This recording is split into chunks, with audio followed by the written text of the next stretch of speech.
صلی اللہ علیہ وسلم نے ارشاد فرمایا کہ پوری مخلوق اللہ کا کنبہ ہے۔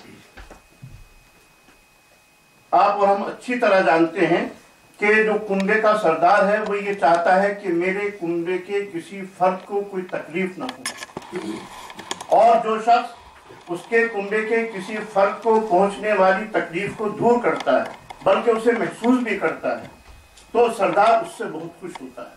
تو الخلق یعل اللہ، جو اللہ کے رسول صلی اللہ علیہ وسلم نے ارشاد فرمایا، تو اس کا مطلب یہ ہے کہ یہ پوری کائنات اور پوری مخلوق یہ سب اللہ کا کنبہ ہے۔ تم ان میں سے جس کی بھی مدد کرو گے، جس کی تکلیف دور کرو گے، جس کے کام آؤ گے، تو اللہ تعالیٰ تم سے خوش ہوگا۔ چنانچہ حدیث پاک میں آتا ہے، اسی لیے حدیث پاک میں فرمایا گیا کہ حضور صلی اللہ علیہ وسلم نے ارشاد فرمایا، حدیث قدسی ہے کہ کوئی تیمار داری کرتا ہے اگر مریض کی تو اللہ تعالیٰ اس کو اپنی تیمارداری قرار دیتا ہے۔ کسی بھوکے کو کوئی کھانا کھلاتا ہے تو اللہ تعالیٰ اپنے آپ کو کھلانے کے مترادف قرار دیتا ہے۔ پیاسے کو پانی پلاتا ہے تو اللہ تعالیٰ کہتا ہے تو نے بندے کو پانی پلایا تو مجھے پلایا۔ اس سے آپ اندازہ لگا سکتے ہیں۔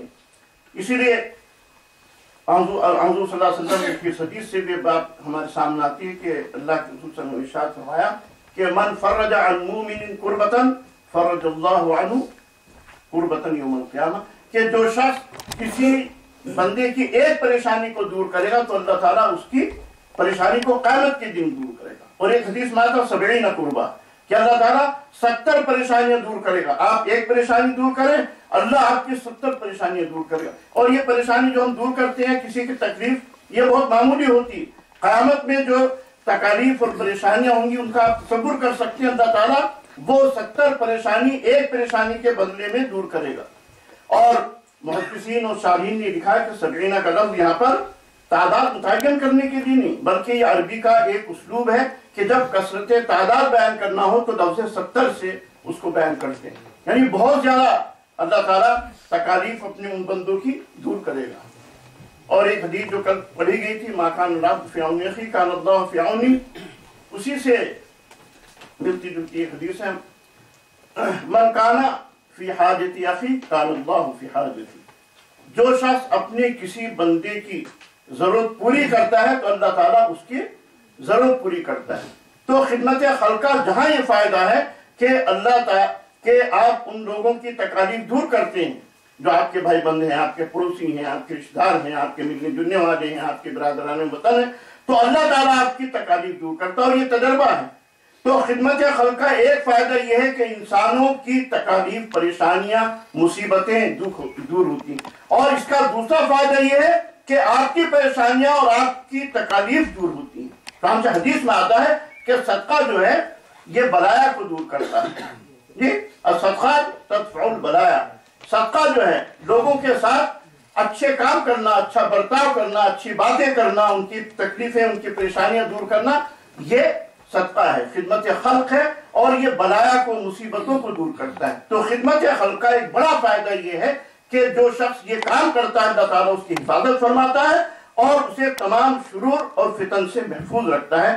یہ بھی خدمت خلق کا ایک بڑا فائدہ ہے، اور رضا الہی کے ساتھ ساتھ ہمیں اس کا یہ گویا کہ دنیا میں گویا کہ فائدہ حاصل ہوتا ہے۔ اسی طریقے سے اللہ کے رسول صلی اللہ علیہ وسلم نے ارشاد فرمایا، سید القوم خادم، جو قوم کا سردار ہے وہ ان کی خدمت کرتا ہے۔ اس میں دو باتیں کہی گئی، اس لیے کہ آپ خیر امت ہیں، آپ امت وسط ہیں، آپ کو دنیا کی قیادت اور سیادت کے لیے پیدا کیا گیا ہے۔ یہ دوسری بات ہے کہ اس منصب کو پوری قوم اور پوری امت بھول گئی ہے، لیکن اس کا منصب قیادت اور سیادت ہے، اور اس کا لازمی تقاضا یہ ہے کہ آپ خدمت کریں، یہ کیونکہ آپ سید القوم ہیں نا، آپ سید الناس ہیں، اللہ نے اس لیے آپ کو پیدا کیا ہے، تو آپ کا یہ منصبی فریضہ ہے کہ لوگوں کی آپ خدمت کریں۔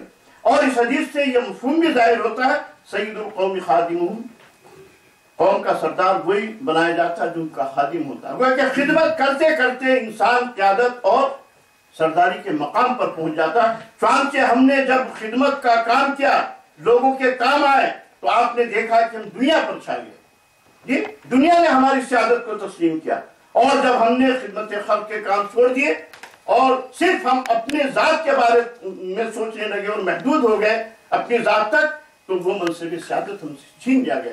تو منصب سیادت کو حاصل کرنے کے لیے جو کوششیں ہم کر رہے ہیں اقامت دین کے لیے، اس میں ایک بڑی کوشش خدمت خلق کے سلسلے میں گویا کہ ہونی چاہیے۔ اور یہ فرمایا کہ کوئی شخص، اللہ کے رسول صلی اللہ علیہ وسلم نے ارشاد فرمایا کہ تم میں سے کوئی شخص اگر کسی کام کا ذمہ دار بنایا جائے اور وہ اس ذمہ داری کو ادا نہ کرے جو اس کے سپرد کی گئی، تو اس کو گھسیٹتے ہوئے اوندھے منہ گھسیٹتے ہوئے جہنم میں ڈال دیا جائے۔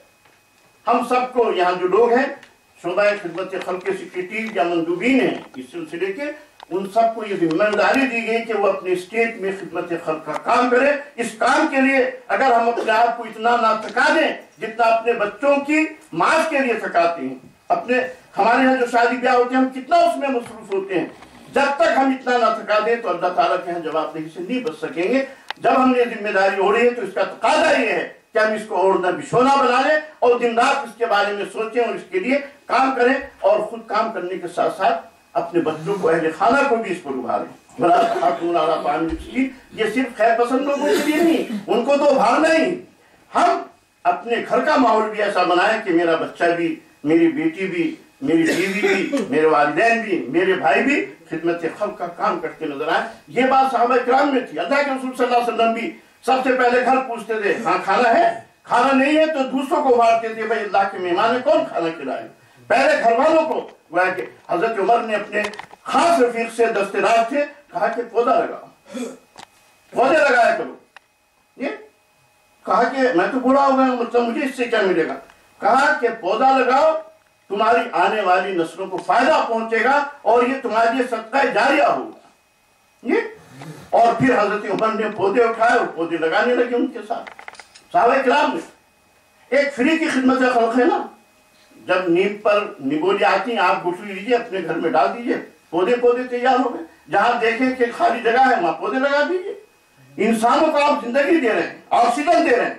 یہ کتنا بڑا کام ہے۔ یہ ہم جنت کے باغات کی تو بات کرتے ہیں لیکن دنیا میں باغات کی بات نہیں کرتے، یہاں کیوں نہیں پیڑ لگاتے؟ تو اسے بھی ایک مہم کے طور پر گویا کہ ہمیں منانا چاہیے۔ اور جب آپ خیر پسند لوگوں کو ابھاریں نا تو اس طرح ابھاریں اور انہیں یہ بتائیں اپنے عمل سے بھی، اپنے رویے سے بھی، کہ یہ وہ کام ہے جو آپ کو کرنا تھا۔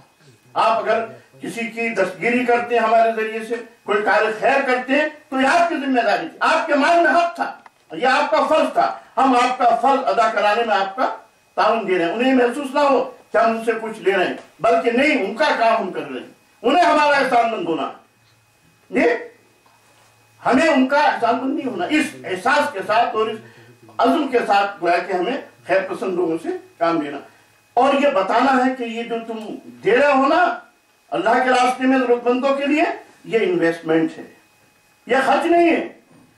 یہ جیسا حضور نے کہا نا حضرت عائشہ رضی اللہ تعالیٰ عنہ سے ایک دفعہ کہ کیا ہے گھر میں جب کھانے کے لیے، کہا کہ سب ایک بکری کا گوشت تھا، سب ہم نے خیرات کر دیا ہے، بس ایک ران بچی۔ کہا کہ وہی ران ضائع ہے جو بچی، جسے تم بچی بھی کہہ رہے ہو، بچا تو وہ ہے، سیب تو وہ ہو گیا جسے خرچ کر دیا۔ ایک بار ایک شخص آیا حضور صلی اللہ علیہ وسلم کی خدمت میں اور کہا کہ میں جہاد میں جانا چاہتا ہوں لیکن میرے پاس گھوڑا اور تلوار نہیں۔ کہا کہ جاؤ حضرت عثمان غنی کے پاس۔ وہ گئے تو دیکھا کہ اندر سے آواز آ رہی ہے۔ حضرت عثمان غنی بیوی سے کہہ رہے کہ چراغ بجھا دو، کیوں تیل ضائع کر رہی ہو؟ بیوی کہہ رہے اندھیرا ہو جائے۔ کہا کہ کیا ہم لوگ اندھیرے میں رہ لیں گے، چراغ بجھا لو۔ اس شخص نے سوچا کہ جو آدمی بیوی سے جھگڑ رہا تیل کے اوپر، چراغ کے اوپر، وہ مجھے گھوڑا کیا دے گا، وہ تلوار کیا دے گا؟ چانچہ واپس جانے لگے۔ لیکن پھر سوچا نہیں، اللہ کے رسول صلی اللہ علیہ وسلم نے کہا ہے تو آپ کی تو اطاعت کرنی ہے اور کوئی نہ کوئی بات ہوگی۔ چانچہ دروازہ کھٹکھٹایا، حضرت عثمان غنی باہر نکلے تو انہوں نے کہا کہ بھائی اللہ کے رسول صلی اللہ علیہ وسلم نے بھیجا ہے، مجھے ایک تلوار اور گھوڑا چاہیے جہاد کے لیے۔ تو آپ نے کہا کہ ٹھیک ہے، یہ استبل ہے، جاؤ میں اسے کہہ دیتا ہوں اس کے نگراں کو ایک گھوڑا دے دو اور تلوار میں دیتا ہوں تم کو۔ وہ شخص سوچنے لگا کہ جو شخص تیل کے اوپر جھگڑ رہا تھا بیوی سے چراغ بجھانے کے اوپر، وہ اس نے ایک دم مجھے گھوڑا دے دیا اور تلوار دے دی، کیا معاملہ ہے؟ چانچہ حضرت عثمان غنی سے پوچھا کہ کیا معاملہ، میرے سمجھ میں نہیں آ رہا۔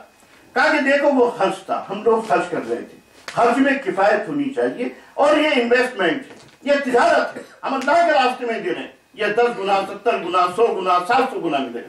تو یہ احساس ہمیں اجاگر کرنا چاہیے خیر پسندوں میں کہ ہم آپ کے پیسے کو انویسٹ کر رہے ہیں، اسے سیو کر رہے ہیں، یہ کئی گنا ہو کر آپ کو ملنا ہے، یہ کم نہیں ہو رہا۔ تو اس طریقے سے انشاءاللہ ہم کام کریں اپنا، اور خدمت خلق کا تو گویا کہ اس کے 3 فائدے ہیں خدمت خلق کی کام کرنے کے۔ ایک تو یہ تحریک اسلام کو فروغ ملتا، افراد ملتے ہیں۔ ہم دیکھتے ہیں نا جو شروع میں لوگ مسلمان ہوئے حضور کے دور میں، صحابہ کرام کے دور میں، وہ آپ کے کاموں کو دیکھ کر متاثر ہوئے۔ ایک شخص ہے، دشمن ہے، تیمارداری کے لیے آپ جاتے ہیں، ارے انہیں تو میں ستاتا تھا، یہ میں تیمارداری کے لیے آیا، یہ فوراً ایمان لیا۔ ایک بڑھیا جا رہی ہے، لکڑی کا بوجھ اس سے لے کر آپ کہتے ہیں میں تمہارے گھر تک پہنچا دیتی ہوں۔ پھر وہ وصیت کرتی ہے کہ دیکھو محمد نام کا ایک شخص ہے صلی اللہ علیہ وسلم، ان کی بات میں مت آنا۔ کہا کہ میں تو محمد ہوں۔ ارے یہ کردار آپ کا۔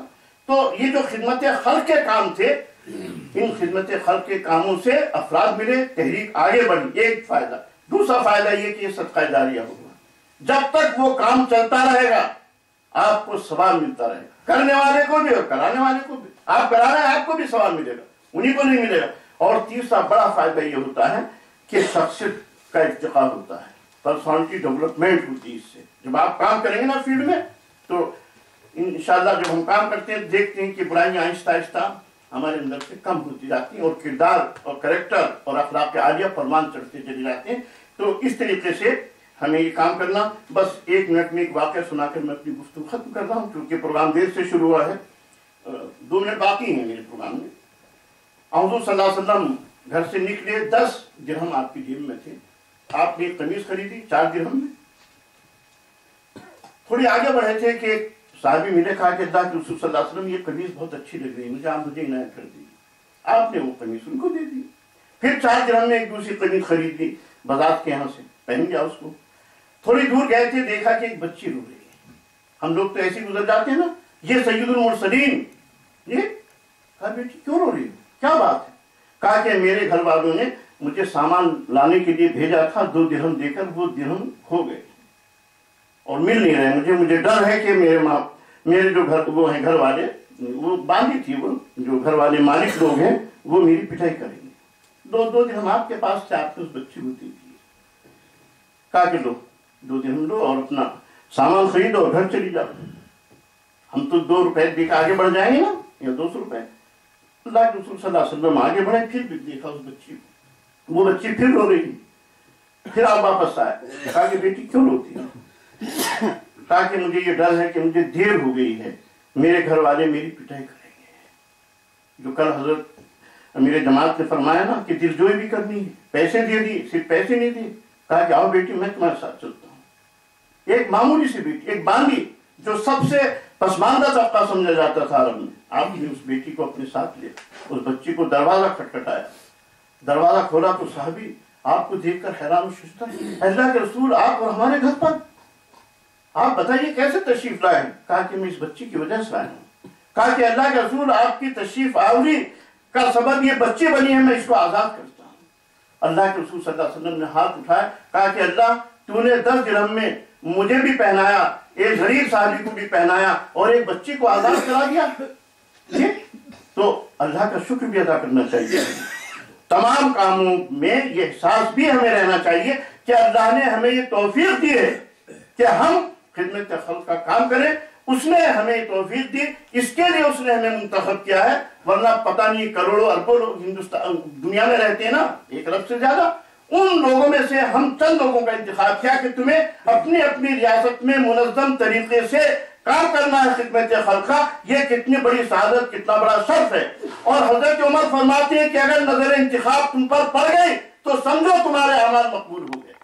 تو اللہ کی نظر انتخاب آپ پر پڑی ہے، آپ کی خدمات بھی بارگاہ الہی میں مقبول ہے، اس پر اللہ کا شکر ادا کیجیے، اور اسی جذبہ عیسیٰ اور جذبہ تشکر کے ساتھ اس کام کو آگے بڑھاتے رہیے۔ انشاءاللہ آپ کی شخصیت کا بھی ارتقاء ہوگا، تحریک اسلامی کو بھی فروغ ہوگا، اور دنیا میں آپ بلایا اور مصائب آپ سے ٹلیں گی، اور آخرت میں اللہ تعالیٰ آپ کے حق میں خیر کا فیصلہ فرمائے گا، جہنم سے نجات ملے گی ہم سب کو، اور انشاءاللہ ہم سب جنت میں اسی طرح آمنے سامنے بیٹھے ہوں گے جیسے اب یہاں پر بیٹھے ہوئے ہیں۔ وآخر دعوانا ان الحمدللہ رب العالمین۔